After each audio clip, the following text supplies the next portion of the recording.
Assalamualaikum warahmatullahi wabarakatuh. Waalaikumsalam warahmatullahi wabarakatuh. Sebelumnya, seperti yang telah saya sampaikan tadi, kalau kita akan menyamarkan nama anak yang akan kita bahas ini menjadi peserta didik G. Ya. Terima kasih Bu Tika telah menjadi narasumber dari wawancara saya. Terlebih dahulu, mohon Bu Tika untuk memperkenalkan diri. Sama-sama Pak Rifki. Kenalkan, nama saya Ibu Sri Kartikawati SPD, Waka Kesiswaan di SMP Negeri 3 Grogol. Terima kasih. Baiklah, kalau begitu mari kita mulai sesi wawancara kita untuk kali ini. Saya akan ajukan beberapa pertanyaan. Yes.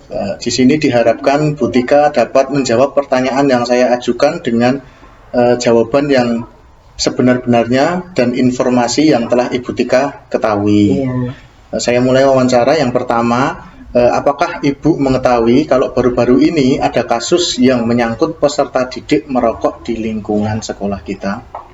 Ya, ada. Itu kemarin ada laporan dari BK menemukan anak yang bernama G itu merokok di lingkungan sekolah, tepatnya di samping kantin paling utara.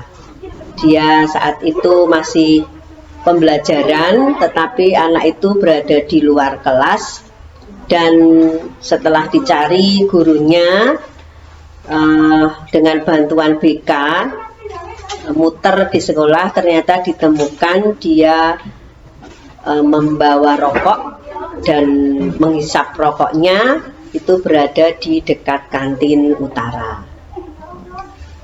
Kalau boleh saya simpulkan, berarti bukan hanya di lingkungan sekolah, tetapi saat masih jam pembelajaran berlangsung, ya Bu? Iya, betul. Dan apalagi tadi dari keterangan Bu Tika juga diketemukan rokok beserta koreknya berada di tas. Berarti ada kemungkinan kalau anak tersebut memang sengaja membawa rokok dari rumah. Mungkin memang sengaja juga ingin merokok baik di lingkungan sekolah maupun nanti di luar lingkungan sekolah. Kemudian bagaimana menurut Ibu tentang perilaku merokok yang dilakukan peserta didik, terutama di SMP kita, SMP 3 Grogol? Ya.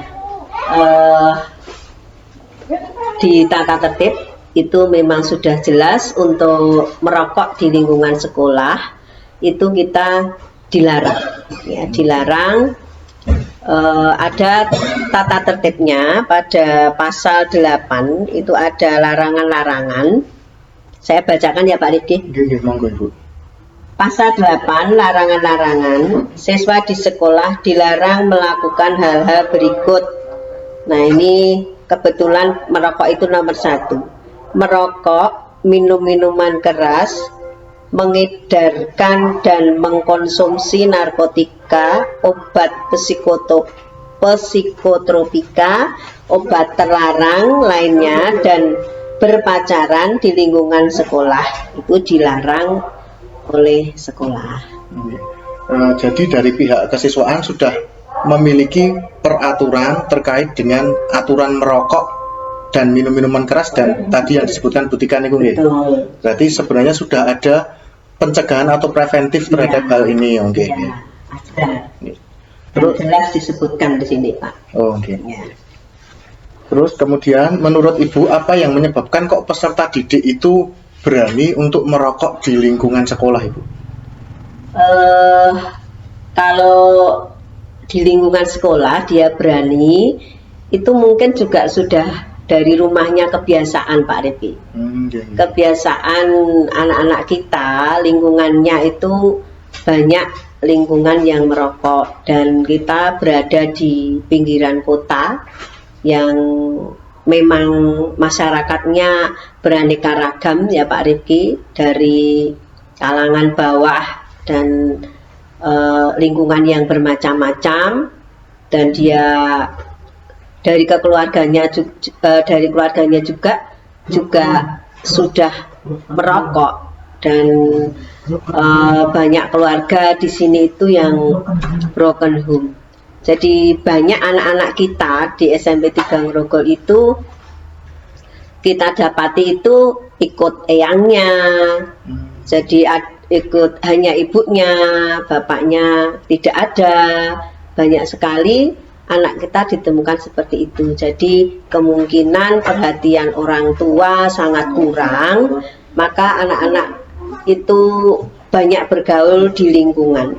Dan lingkungan di pinggir kota kan seperti itu ya Pak Rifki, banyak yang terlalu bebas dan merokok di jalanan, di warung, dan anak-anak itu terbawa oleh teman-temannya, maka dia berani untuk merokok. Akhirnya awalnya dari mencoba dan akhirnya mencoba menjadi ketagihan, maka dia merokok. Dan kalau berani di sekolah itu mungkin ada pelajaran yang kosong, maka dia keluar untuk merokok. Memang dia kalau sudah pernah merokok maka dia ingin merokok lagi, begitu Pak Rifki. Nah, saya simpulkan ya Bu, berarti memang banyak faktor ya Bu yang bisa mempengaruhi anak merokok, terutama betul. Memang faktor eksternal dari luar. Selain juga keluarga, memang lingkungan dan teman sepermainan itu berpengaruh. Apalagi input kita di SMP 3 itu ya seperti yang Ibu Tika sebutkan tadi, dari bermacam-macam. Banyak anak yang broken home, banyak kurang perhatian dari orang tua. Terus kalau di sini apakah ada kewenangan dari kesiswaan sendiri dan juga dari BK terkait dengan pelanggaran aturan atau tata tertib? Di sini kita terutama itu tentang merokok. Ada Pak Rifki. Tadi selain ada aturannya, itu ada larangan, dan itu di BK itu ada poinnya, skornya. Nanti skornya pelanggaran itu dihitung, dan kalau sudah ada pelanggaran maka kesiswaan juga akan menegas. Ya, jadi ditindaklanjuti, diberi hukumannya yang tidak membebani anak tetapi bermanfaat bagi sekolah. Contohnya anak-anak disuruh membersihkan kamar mandi yang berada di lingkungan sekolah dan membersihkan taman, ya taman kita karena banyak taman yang memang perlu perawatan, dari rumput dan sampah-sampah yang kadang banyak anak yang tidak membuang sampah pada tempatnya. Nah, anak-anak di sini yang melanggar itu diberi hukuman untuk membersihkan sampah dan memilah sampah Pak Rifki. Sampahnya kan dari Sarpras itu memberikan plastik besar yang untuk memilahkan sampah yang organik dan anorganik. Jadi itu tindakan sementara yang berada di sekolah kami, selain tidak membuat hukuman fisik kepada anak yang terlalu berat, juga bermanfaat bagi lingkungan. Gitu Pak Rifki. Jadi memang ada punishment ya istilahnya, punishment yang tidak memberatkan siswa, yang itu juga tadi Bu Tika sebutkan dilaksanakan oleh kesiswaan. Berikut juga dengan BK tadi sebagai pemberi bimbingan dan poin tadi. Betul. Setelah ada bimbingan dari BK, ada tindakan dari kesiswaan. Gitu. Terus apakah ada rencana untuk pemberian sosialisasi lanjutan terhadap kaitannya dengan aturan-aturan yang telah dibuat oleh sekolah tadi? Sosialisasi itu tiap tahun Pak Rifki. Tiap tahun itu kita mengadakan sosialisasi kepada anak-anak, terutama siswa baru. Setiap 3 hari pertama, minggu pertama kan kita ada MPLS, masa pengenalan lingkungan sekolah. Di sini banyak materi, terutama dari BK kami mohon untuk memberikan materi di MPLS itu terutama mensosialisasi tata tertib yang sudah dibuat, ya, tata tertib dan tata krama disosialisasikan kepada anak-anak siswa baru. Tentunya yang kelas 8 dan 9 itu sudah sudah tahu aturan-aturan yang ada di sekolah. Itu Pak Riki. Saya lanjutkan Bu, pertanyaannya yang ke-8 itu adalah bagaimana program ke depan yang ingin tim kesiswaan itu buat terkait dengan aturan-aturan di SMP Negeri 3 Bogor itu. Lanjutan. Program kelanjutan. Jadi program lanjutan yang ingin dihadirkan oleh tim kesiswaan tentang kaitannya sosialisasi aturan, apakah akan membuat aturan baru atau seperti apa? Iya. Untuk merokok, karena banyak ditemukan anak yang merokok dan baru saja ditemukan oleh anak G ini, dari peraturan pasal 8 tadi kan belum pengkhusus merokok Pak. Itu masih menyatu di merokok, minuman keras, ya, narkotika lah. Nanti itu di pasalnya dijelaskan lagi. Yang khusus untuk merokok disendirikan, psikotropika disendirikan. Nah nanti tindakan apa lebih lanjut yang harus kita lakukan tentang merokok nanti kita tambahi untuk larangan-larangannya dan diperjelas hukumannya. Berarti nanti memang akan ada istilahnya breakdown aturan yang sudah ada ya Bu? Ya. Karena aturannya masih bersifat umum mungkin nanti akan dikhususkan. Dipertegas lagi. Begitu juga mungkin dengan Bu, nanti ada konsekuensi kalau merokok, konsekuensinya apa seperti itu Bu. Jadi memang sudah ada rencana dari tim kesiswaan untuk nanti bisa memperbarui aturan untuk kedepannya, memperbaiki. Terus bisakah Ibu memberi masukan Bu, bagaimana cara untuk mengatasi kebiasaan merokok, terutama ini untuk peserta didik G? Selain dinasehati oleh Bapak Ibu guru pembimbing, ada panisme atau hukuman dari sekolah kesiswaan, terutama itu mestinya anak ini akan lebih jerah, dan nanti orang tua itu kita panggil Pak Riki.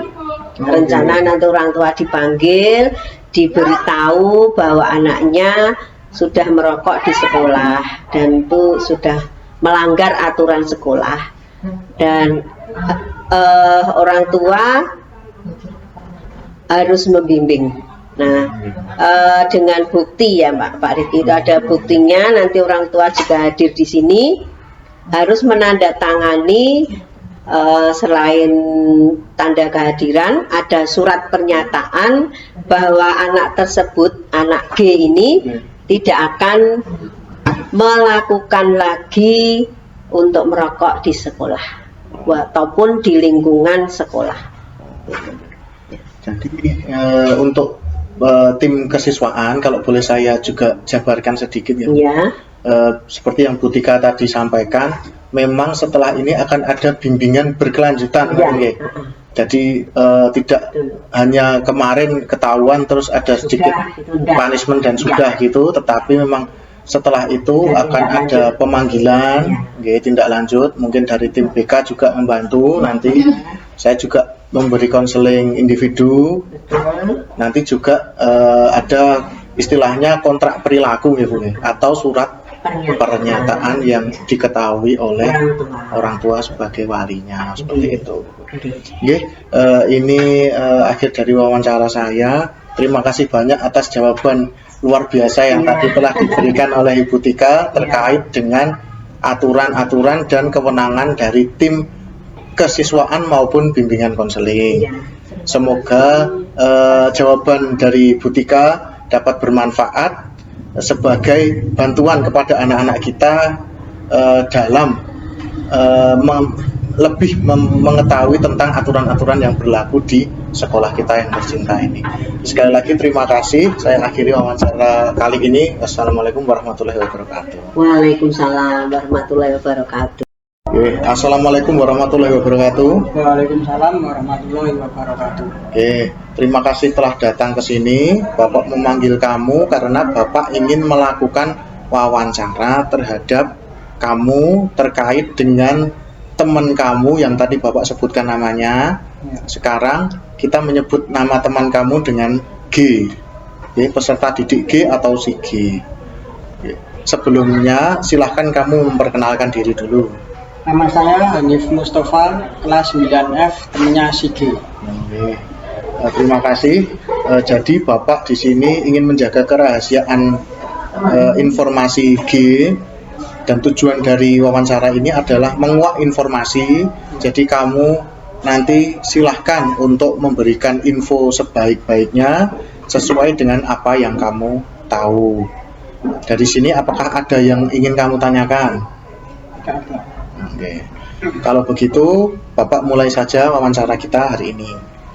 Ya. Yang pertama, apakah kamu mengenal teman kamu G tersebut? Kenal dengan beliau. Dan tadi kamu menyebutkan kalau kamu itu satu kelas, nggih. Apakah benar? Benar. Oke. Terus, apakah kamu tahu kalau baru-baru ini ada kasus yang menyangkut teman kamu si G tersebut? Tahu. Ya. Kalau boleh tahu kasus apa ya? Saya merokok di lingkungan sekolah, di samping kantin. Oh, jadi kamu sudah mengetahui kalau si G tersebut ketahuan merokok di lingkungan sekolah, yaitu di samping kantin ya. Oke. Terus bagaimana menurut kamu tentang perilaku merokok yang dilakukan si G tersebut? Berikutnya ya melanggar aturan sekolah tentunya. Berarti memang sudah ada aturan sekolah tentang itu? Sudah ada. Oh, berarti memang seharusnya, kalau boleh Bapak jabarkan ya, sudah ada aturan tentang itu bahwa tidak boleh atau boleh merokok di sekolah, Mas? Tidak boleh. Tidak boleh, oke.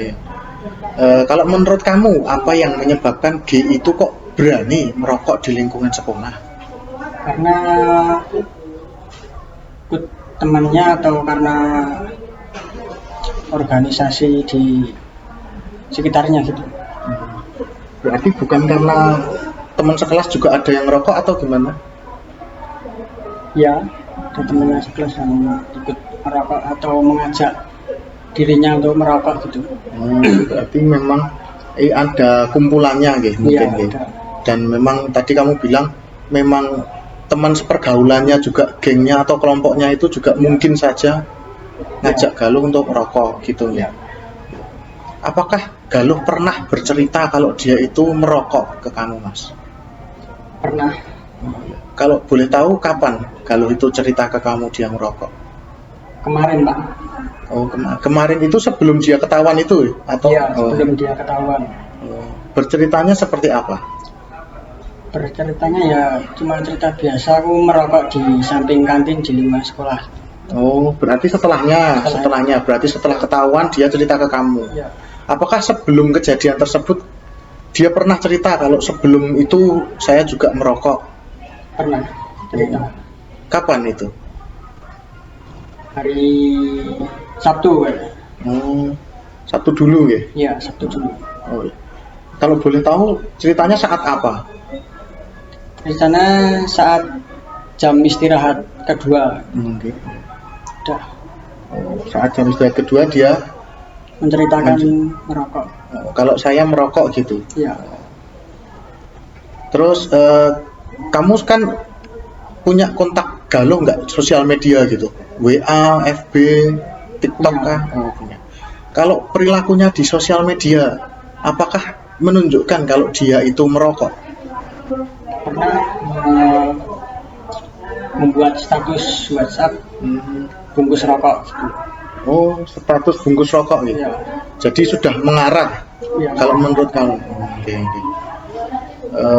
Terus bagaimana perilaku G itu saat melaksanakan pembelajaran di kelas itu, perilakunya atau sikapnya gimana? Sikapnya ya kayak biasanya ikut pelajaran ya, kadang bolos, kadang bercanda sama temannya gitu. Oh, kadang bolos juga berarti. Terus bagaimanakah interaksinya si G itu dengan teman-temannya itu gimana? Terusnya ya biasa Pak. Bisa kamu jabarkan biasa itu gimana? Ya akrab gitu. Dan suka cerita gini-gini. Jadi orangnya mudah bersosialisasi. Iya. Oh, mudah bersosialisasi. Bukan orang atau anak yang pendiam gitu ya? Bukan. Terus apakah pernah ada pelanggaran atau penyimpangan yang kamu ketahui tentang teman musik G tersebut? Pernah pelanggaran merokok di lingkungan sekolah. Nah, selain itu, apakah ada lagi? Nggak ada. Tidak ada. Kalau terlambat gitu atau masuk kelas gitu, apakah selalu bagus? Terlalu bagus. Selalu bagus kalau menurut kamu, G? Iya. Oke. Oke. Terus apakah kamu pernah mengetahui sikap dia terhadap teman satu kelasnya saat dia sedang berbincang-bincang atau bercanda di kelas? Tapi ya gimana?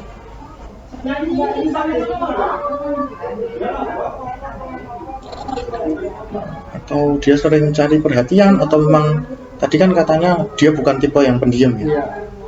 Bukan suka cari perhatian ya. Cuma kayak teman-teman lainnya gitu. Berarti wajar sewajarnya gitu? Wajar-wajarnya. Oh, sewajarnya. Oke. Terus yang terakhir, kamu apakah bisa memberi masukan bagaimana cara menghilangkan perilaku merokok terutama untuk teman musik G ini gimana? Gimana? Jangan sampai merokok di lingkungan sekolah. Kalau bisa ya janganlah. Oh ya, kenapa Pak Jang? Ya merokok kan nggak baik buat kesehatan. Apalagi merokok di lingkungan sekolah.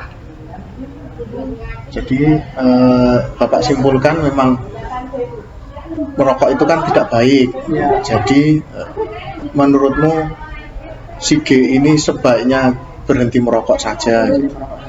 Kira-kira kamu berani apa enggak kalau mengatakan itu di depan si G gitu? Kan. Oh ya, kok berani? Ya karena udah akrab tuh. Oh, sudah akrab. Kan temen ya, satu teman, kelas. Satu kelas. Berarti si G itu memang tidak membedakan teman juga. Ya tidak. Kalau boleh Bapak tahu bagaimana presensi si G di kelas? Apakah sering masuk kelas atau tidak? Kadang bolos pelajaran. Oh ya, bolos tadi ya. Kan Ya. kamu tadi pernah bilang kalau G itu kadang juga membolos saat pelajaran gitu ya. Oh. Terus apakah perilaku G itu diakibatkan teman sekelasnya apa ya, mengejek atau apa gitu kok? Sepertinya kok mencari perhatian gitu. Nggak ada ya karena pergaulan teman-temannya gitu. Oh, jadi pergaulan teman-teman di luar atau di dalam kelas? Di dalam kelas juga, di luar juga. Oh, di dalam kelas, apa di dalam kelas itu teman-temannya juga ngajak ngerokok kah? Ada. Jadi bukan hanya oknum ya, tetapi Ya. memang ada beberapa, tetapi yang ketahuan memang baru si G itu saat tadi. Iya. Ya, mungkin ini yang bisa Bapak tanyakan ke kamu sampai ini. Mudah-mudahan nanti si G bisa menjadi anak yang lebih atau teman yang lebih baik tentunya dan berubah menjadi lebih baik. Semoga saja informasi yang kamu berikan ini juga berguna untuk temanmu sehingga temanmu nanti menjadi lebih baik. Ya, Bapak ucapkan terima kasih atas wawancara ini. Semoga wawancara ini juga berguna untuk kamu dan merefresh ingatanmu. Oh, ternyata saya punya teman si G yang memang harus saya rangkul agar dia terbebas dari jebakan-jebakan rokok tadi. Sudah, terima kasih. Wassalamualaikum warahmatullahi wabarakatuh. Waalaikumsalam warahmatullahi wabarakatuh. Selamat siang Pak Salman. Siang Pak Luki. Ya. Terlebih dahulu, apakah Pak Salman bisa memperkenalkan diri dahulu? Iya, perkenalkan, nama saya Muhammad Salman Al-Farisi, biasa dipanggil Pak Salman. Di sini saya bertugas selaku guru bahasa Indonesia di kelas 8, Pak Rifki. Oke. Di sini saya ingin melakukan wawancara dengan Pak Salman selaku guru mata pelajaran terkait dengan salah satu siswa kita yang bernama siswa G. Tadi saya sudah menyebutkan nama siswa G di awal. Mohon dalam wawancara ini kita menyamarkan nama siswa tersebut dengan kode nama siswa G. Oh iya. Untuk pertanyaan yang pertama, apakah Pak Salman itu mengenal atau tahu tentang siswa G tersebut? Kenal banget, tahu banget. Kenapa kok bisa tahu atau kenal siswa tersebut? Karena dia siswa saya dan saya mengajarnya dalam pelajaran saya. Oh, berarti memang benar jenengan atau Pak Salman mengajar siswa tersebut ya? Apakah Pak Salman baru-baru ini mengetahui kalau siswa G tersebut mengalami sebuah permasalahan? Tahu? Kalau boleh sedikit diceritakan yang Pak Salman tahu permasalahan yang dialami siswa G itu seperti apa sih? Oke. Saya ceritakan mulai dari awal saya mengenal dia ya Pak ya. Ya.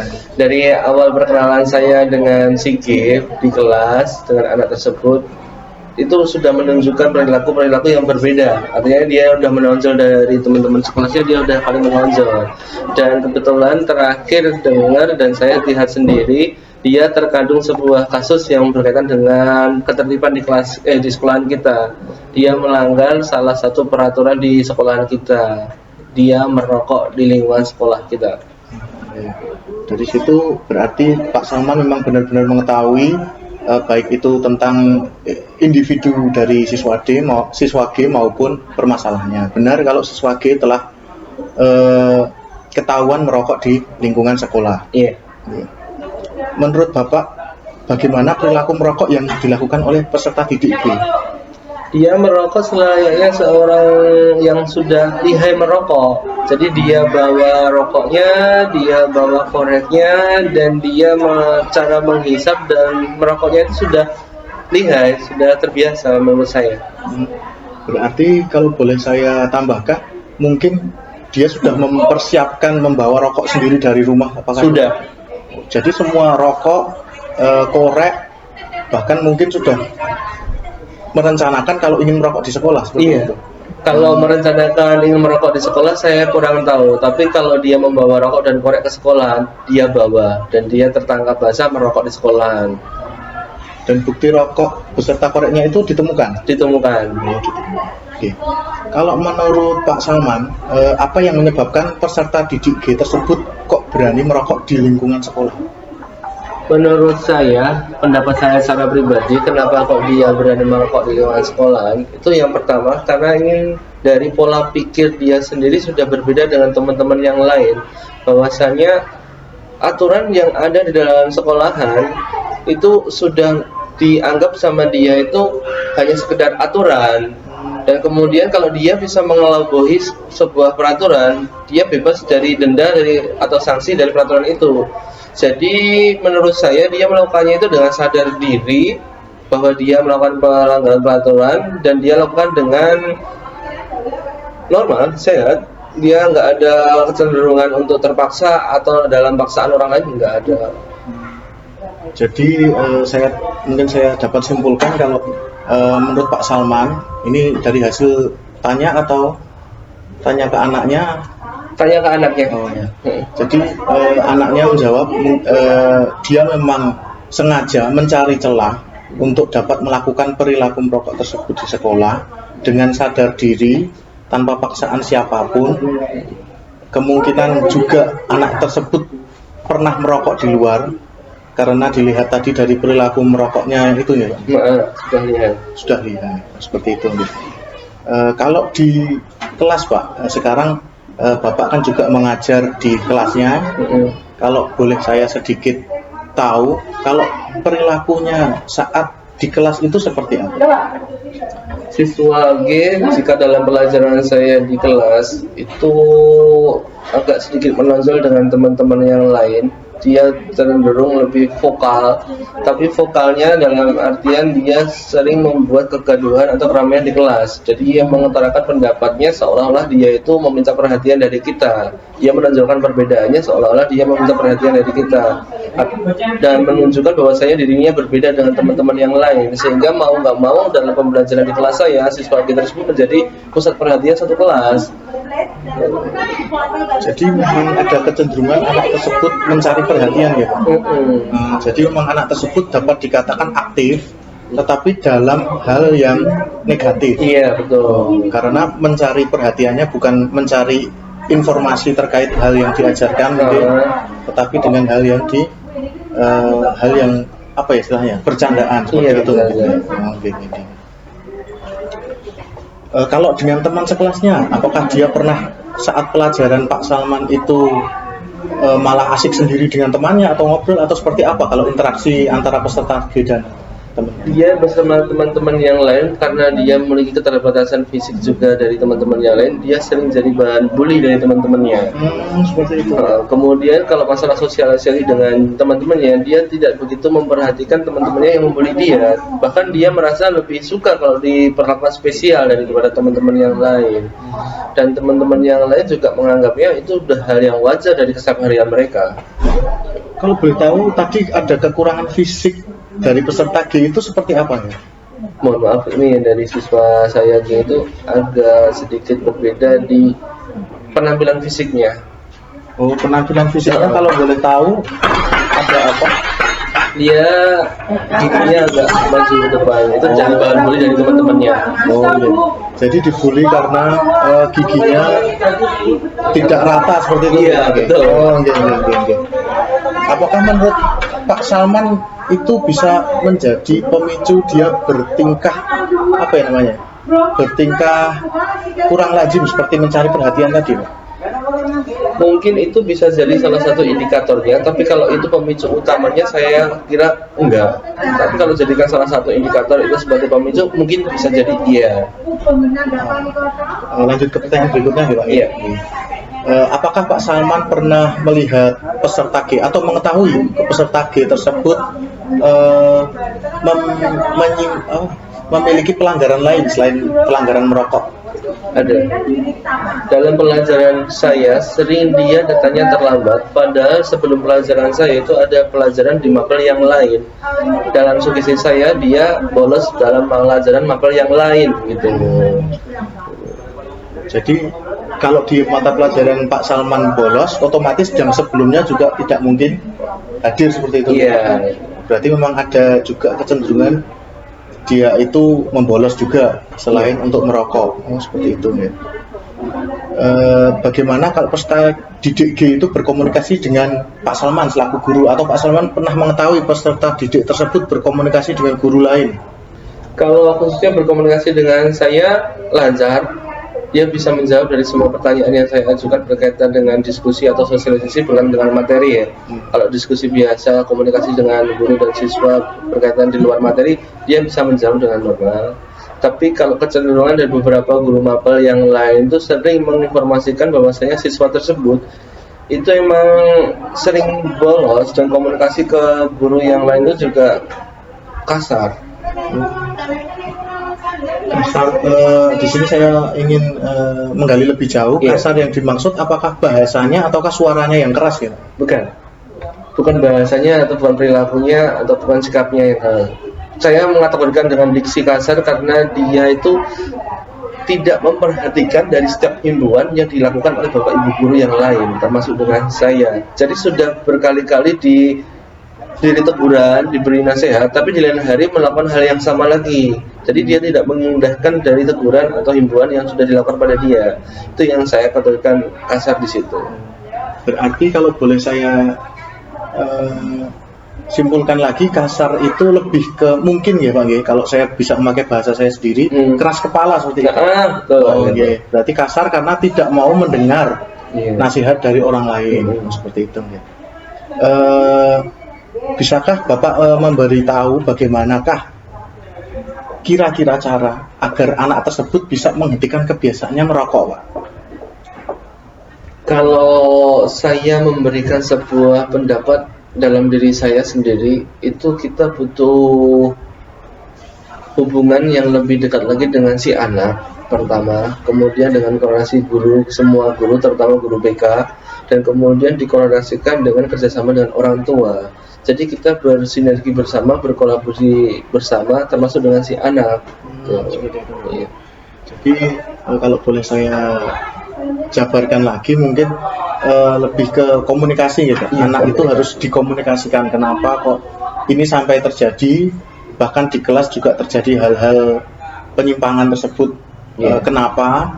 Kalau sudah nanti kita bisa diskusikan bersama mungkin dengan orang tua seperti itu. Mbak. Iya. Oke, mungkin sekian wawancara yang bisa saya ajukan ke Pak Salman. Saya terima kasih sekali atas informasi yang telah diberikan. Semoga siswa G menjadi lebih baik ke depannya. Amin. Iya. Terima kasih. Iya, sama-sama.